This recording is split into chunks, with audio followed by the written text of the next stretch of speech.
વાઘ બારસ નામ પાછળનો સાંસ્કૃતિક અર્થ અને પરંપરા. આસો મહિનાની વદ બારસ, જેને આપણે વાઘ બારસ તરીકે ઓળખીએ છીએ, તે દિવાળીના 5 દિવસીય પર્વની શરૂઆત સૂચવે છે. આ તહેવારનું નામ વાઘ શબ્દ સાથે જોડાયેલું હોવાથી અનેક લોકોના મનમાં કુતૂહલ જાગે છે. શું આ વાઘ ખરેખર જંગલના વાઘ સાથે સંબંધ ધરાવે છે, કે પછી તેનો કોઈ ઊંડો સાંસ્કૃતિક અર્થ છુપાયેલો છે? આ લેખમાં આપણે વાઘ બારસના નામ પાછળના વિવિધ અર્થો અને તેનાથી જોડાયેલી પરંપરાઓને ઊંડાણપૂર્વક સમજવાનો પ્રયાસ કરીશું. વાઘ શબ્દના વિવિધ અર્થો. વાઘ બારસ શબ્દમાં વાઘનો અર્થ માત્ર જંગલના શક્તિશાળી પ્રાણી પૂરતો સીમિત નથી. ગુજરાતી ભાષા અને સંસ્કૃતિમાં આ શબ્દના અનેક અર્થો પ્રચલિત છે. 1. વાઘ સંસ્કૃત શબ્દ વ્યાઘ્ર પરથી.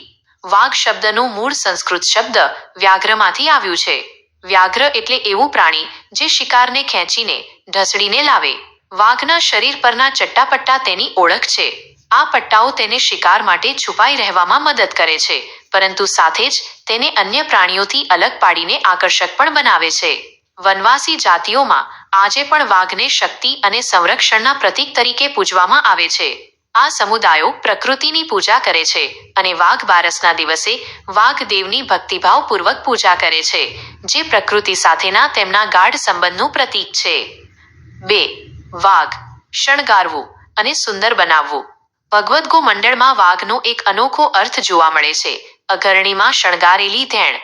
અહીં અઘરણી શબ્દ મૂળ સંસ્કૃત અગૃહિણીનો અપભ્રંશ છે, જેનો અર્થ ગર્ભિણી સ્ત્રી થાય છે.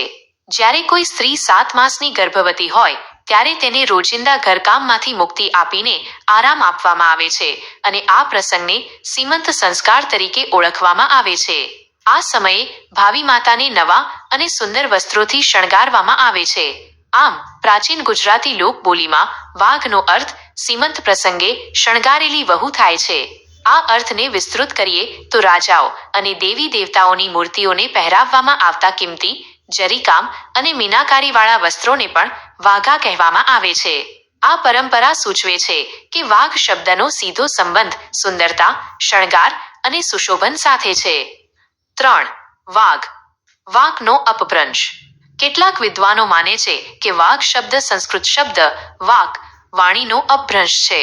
આ મતાનુસાર વાઘ બારસ એ વાણીની દેવી સરસ્વતીની પૂજા અર્ચનાનો દિવસ છે.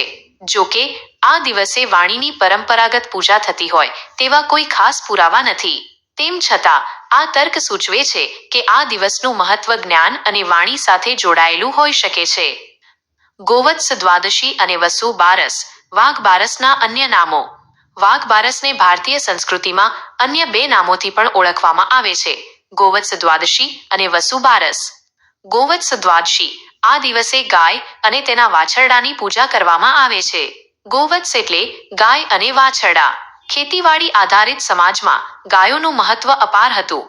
ગાયો દૂધ, ઘી જેવા પૌષ્ટિક ગોરસ પૂરા પાડીને માનવજાતિના આર્થિક અને શારીરિક સ્વાસ્થ્યમાં વધારો કરે છે, જ્યારે વાછરડા મોટા થઈને ખેતી માટે બળદ બનીને ખેડૂતોને મદદ કરે છે. આમ ગાય અને તેના વંશજો માનવ સમૃદ્ધિના પાયા સમાન છે. આથી ગોવત્સ દ્વાદશીનો દિવસ આ મૂલ્યવાન પ્રાણીઓ પ્રત્યે કૃતજ્ઞતા વ્યક્ત કરવાનો દિવસ છે. આ દિવસે તેમનું પૂજન કરીને માનવીય મૂલ્યો અને પ્રકૃતિ સાથેના સહજીવનનો સંદેશ આપવામાં આવે છે.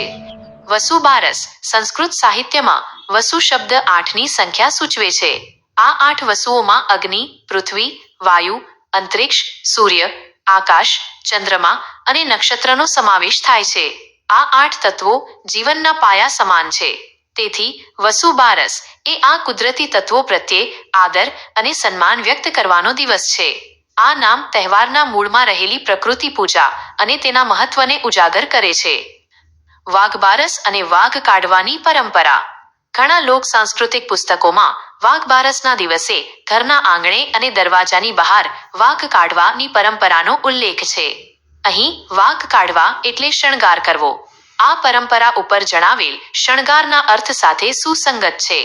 આસો વદ બારસના દિવસથી દિવાળીના પર્વની શરૂઆત થાય છે, જે સમૃદ્ધિ, સુખ અને જ્ઞાનના પ્રકાશનું પ્રતીક છે.